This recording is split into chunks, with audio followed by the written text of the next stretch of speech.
How to play Lord Arthur. Let's hop right into it. There's not much more to say. He's a great character. We don't need to have much of an intro. Let's just jump right into his abilities. First, let's look at the Lord's Wrath. It says, when activated, this ability increases the damage inflicted by your melee attacks and those of your nearby teammates, in addition to reducing fear levels.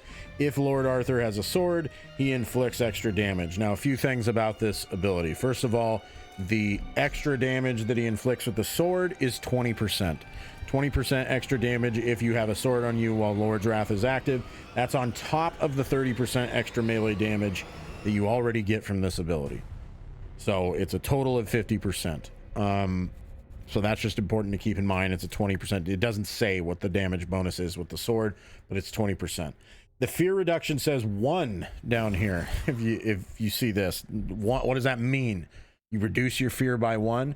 As far as I'm aware, what this means is this basically makes it to where like he can't gain fear while he has Lord's Wrath active. I mean, someone can correct me if I'm wrong, but I'm pretty sure that's what that means. And that's why it says 1 fear reduction. It doesn't just reduce your fear by 1 little tick, and that's all it does. Otherwise, that would be useless. It's a 15-second duration on a 45-second cooldown. So a very, very, very good ability, especially if you have warriors on your team, which you should. You probably shouldn't be playing Arthur if you don't have at least 1 warrior on your team. His second ability is Weapon Master Heavy Attacks. You and all teammates within the aura's radius deal increased damage with heavy melee attacks, and you start the match with a sword. So the nice thing is starting the match with a sword. That's great. You want to use the sword pretty much the whole game. 30% extra damage on heavy attacks is nice. It isn't going to make a huge difference unless you have a Scotty on your team. Most people, my voice is cracking today. It's nuts. Most people are not going to use a ton of heavy attacks unless it's Scotty, but it's nice to have because then you also have Weapon Master light attacks. So now it doesn't matter what they use. Your teammates can use lights, they can use heavies. They're getting a 30% bonus to damage on either one. So that's fantastic. And then its level 25 ability is Fuel the Fire, which is if you perform a finisher while the Lord's Wrath is active, the ability lasts longer. Effectively, what this does is it like pauses the timer whenever you use a finisher on somebody. So this is insane, and this is what really changes the gameplay of Arthur altogether. You're gonna want to spam finishers with this guy. You're not really somebody who cares so much about dealing like a ton of damage for yourself. The only way that would happen is if you have no warriors on your team, which, like I said, you probably shouldn't bring Arthur if you don't have any warriors on your team. But if you're trying to level him up or something and he's all you have on your team, then you're going to be the primary damage dealer, and you're probably not going to spend a lot of time spamming finishers. But otherwise, if you do have a warrior on your team, your warrior should be the one doing all the damage, clearing all the mobs, and you're really just there to provide that extra damage bonus to your team. As far as perks go, great influence. I have this maxed out because leader skill trees are cringe. And they have this really weird thing where, like, you know, it takes a bunch just to get down here and get to these. I also just like having better aura effect because, as you're about to find out, there's not much else you can spend points on. Yes, you'll see that I have points in Master of Influence, which I know a bunch of people are going to be like, well, that perk's no good. It's only a 6% damage increase. Why would you take that? I'll explain why in a second. 1 point into Artful Dodger gives you a 15% stamina cost reduction. You only need 1 point. That will give you an additional dodge for a total of 3, I believe. And you don't need 5% more stamina for 1 point because all that does is give you still 3 dodges when your stamina with Pink F upgrades is fully upgraded in game and leaves you with a little extra stamina left over. That's all 1 extra upgrade does, so you don't need to put more than 1 point into it. Industrial Strength increases maximum health by 20%. That's great. So basically what that means is you're going to go from 1000 HP to 1200. That's great. No reason not to take that and max it out. 200 extra HP is fantastic. I don't know if this is bugged like some of the other Industrial Strength perks are. It doesn't go up to 4 levels like some of the other ones do, where if you take the 4th upgrade, it resets your health back to whatever the default is. I don't think it is, because it only goes up to 3, but somebody would have to tell me in the comments if that's the case. When this does get fixed, I max it out safely. Reinforced amulet, 10% damage reduction when you have a shield active. It's just to make you even tankier. I've said this in other videos now. This is great because what it effectively does is it makes it so that you can take 1 extra hit before you go down. 1 extra hit can be the difference between winning and losing a match. It could be the difference between you or your support getting a heal off that saves your life. 3 points that allows you to take 1 extra hit is pretty good. Don't put points into improved amulet. It's only a 10% increase of shield bar length. In my very, very brief testing, as I've mentioned before, each shield bar appears to be about 150 HP. Knowing that means with a full 4 shield bars, it only gives you 60 extra HP. That's not even enough to survive an extra hit at base, because base damage from a basic unit with no upgrades is 80 damage on a light. So it gives you basically 60 extra HP. It's just not worth it to really upgrade this on any character except for maybe Henry the Red, which that's a whole other discussion. As far as melee perks go, absolutely fully upgrade Seeing Stars, max out your balance bar damage. That is crucial for his build because you want to get people staggered quickly so he can spam finishers and keep activating Fuel the Fire that keeps up the Lord's Wrath. Devastating Force, increased melee damage is great. It's a little extra melee damage that will help you in the event that you do need to attack a boss, but once I get to the portion of this video where I explain how you're supposed to play him, I'll get more into why you may not necessarily want to attack the boss and that you will have a different job while that's going on. I do not put points into the Last Word, and the reason for that is that the sword is a fairly slow swinging weapon. You're not going to want to trade out the sword for basically anything else ever, unless for some reason you're just getting legendaries left and right, and then there's a legendary left over for you to take. It's just not worth taking it because the 50% increase on your final hit is the 4th swing in your combo, and very rarely are you ever going to get to your 4th and final hit in your combo, because most of the time you're going to be swinging once or twice to stun an enemy and then spamming your finisher on it. So you're never really going to see the last part of your combo ever. So this is just wasted points, in my opinion. You're not putting points into ranged because, unlike the other leaders, he doesn't really care about ranged at all because he's going to be focusing on spamming finishers. He's not really about like balancing or dealing balance bar damage like Annie and leader Ash are. So he's not contributing much to that, and if he is, he's going to be using melee weapons. He's not going to be mixing in like shots with his gun. He's a guy who's completely focused on melee combat. He shouldn't really be caring about ranged at all. Don't even like take that ammo away from the rest of your team. Let them have that. That's all I could really say about that. Then I'm putting 1 point into cardio, 1 point into arcane knowledge, 1 point into quicker cooldown, and then I'm using my last 4 points to max out Master of Influence. Now, someone's going to complain about this. With 4 points in Master of Influence, it gives you a 20% aura effect improvement. That does not improve the buff from the Lord's Wrath. It only improves the buff from Weapon Master. And 20% is 6% of 30, which means it goes from a 30% damage increase to a 6% damage increase, or 36% damage increase.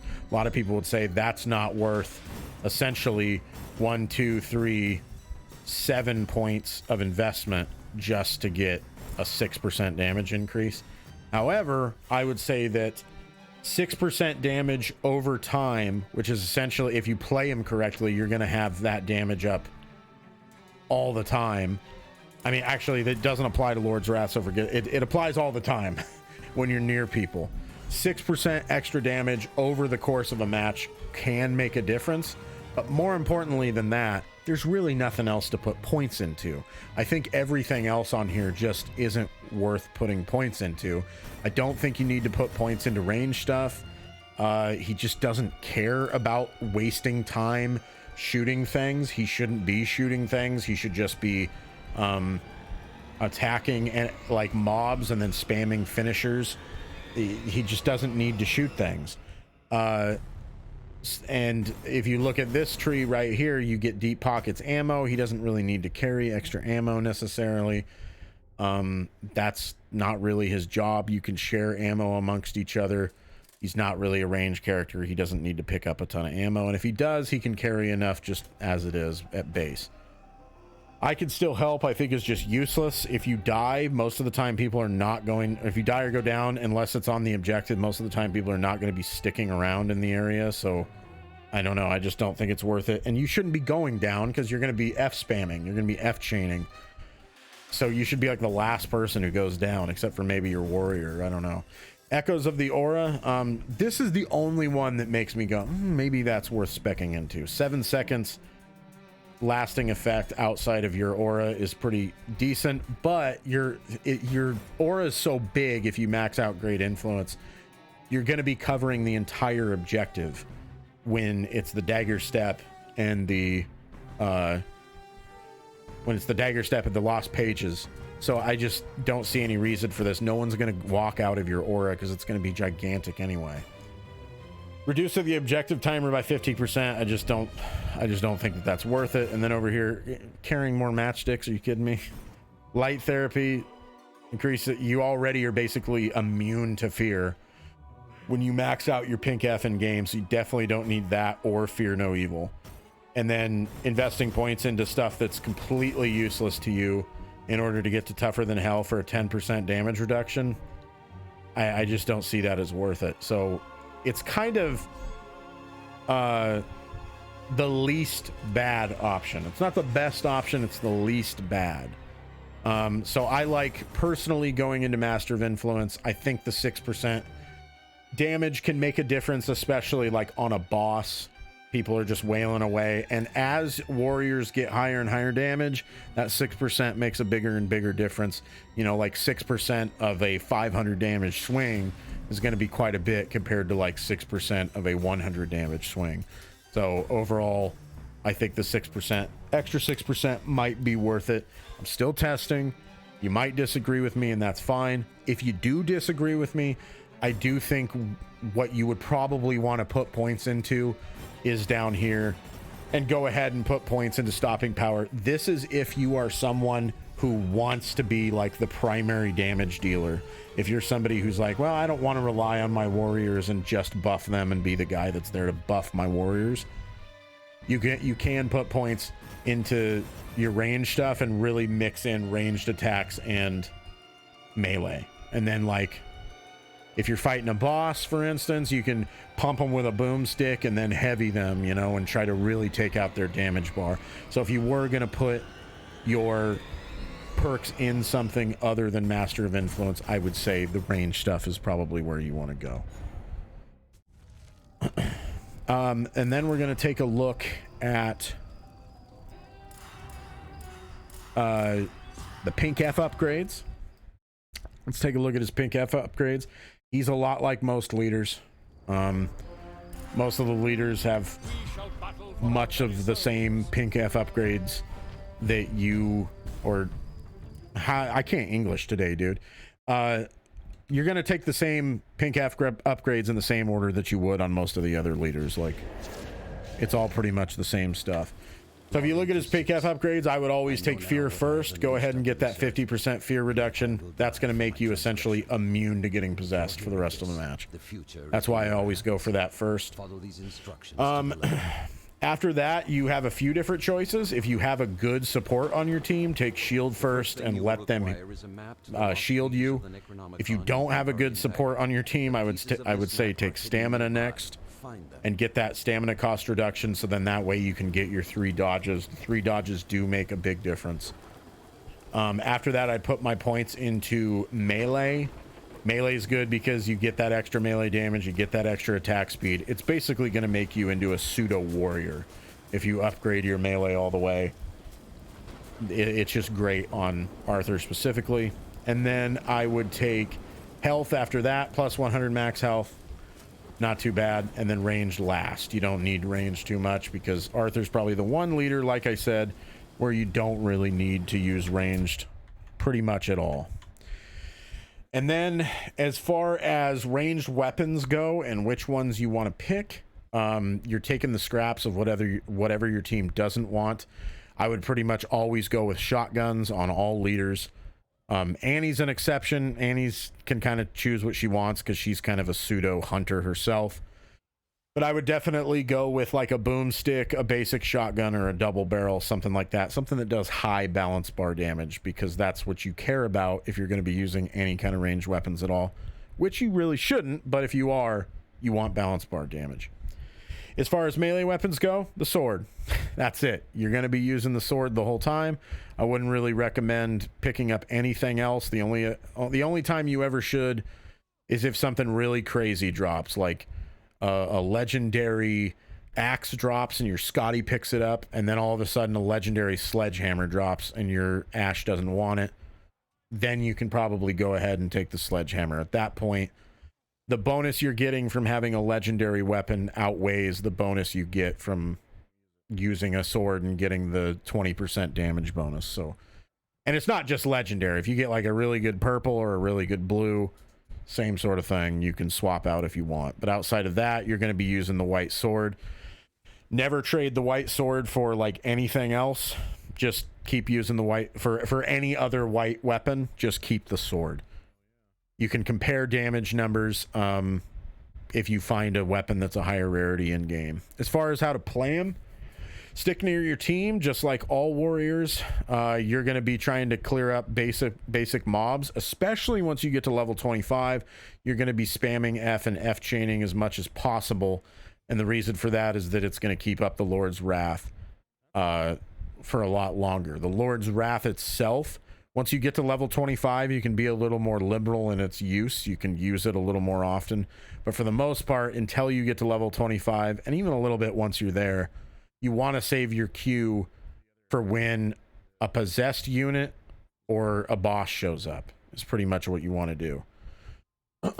So yeah, that's what you want to make sure that when you activate that Q, it's for something that needs to be killed quickly. So a boss or a possessed unit that is very dangerous. So you're pretty much going to be going around, swinging your sword, stunning someone, breaking their balance bar, and then F chaining. I would argue that if a boss shows up, a lot of people, if they're playing Arthur, would have a tendency to be like, okay, everybody stop what you're doing and start attacking the boss right now. I don't think that you should necessarily attack the boss as Arthur, because I think that F chaining and continuing the Lord's Wrath and continuing that benefit for everybody is arguably more important. The only time I would say that that's not the case is if you have Lord's Wrath off cooldown as the boss spawns in, and then you can hit Q and you have the full 15 seconds to attack him. Chances are you're going to be able to kill him or him or her, whoever the boss is, in that 15 seconds without needing to F chain, in which case you can go ahead and join in on attacking the boss with everybody else. So that's pretty much it. That's how you're going to play Arthur under normal circumstances. He's probably the only character in the game where you really want to F chain. I made a video about AOD Ash that I'm actually going to make a new one that's a guide to how to play him at level 25. I don't even think you want to F chain with AOD Ash. Arthur's the only one you really want to F chain with. And you probably don't even want to do that if the boss comes out. That's probably the one exception. You probably just want to go ahead and wail on the boss and kill them.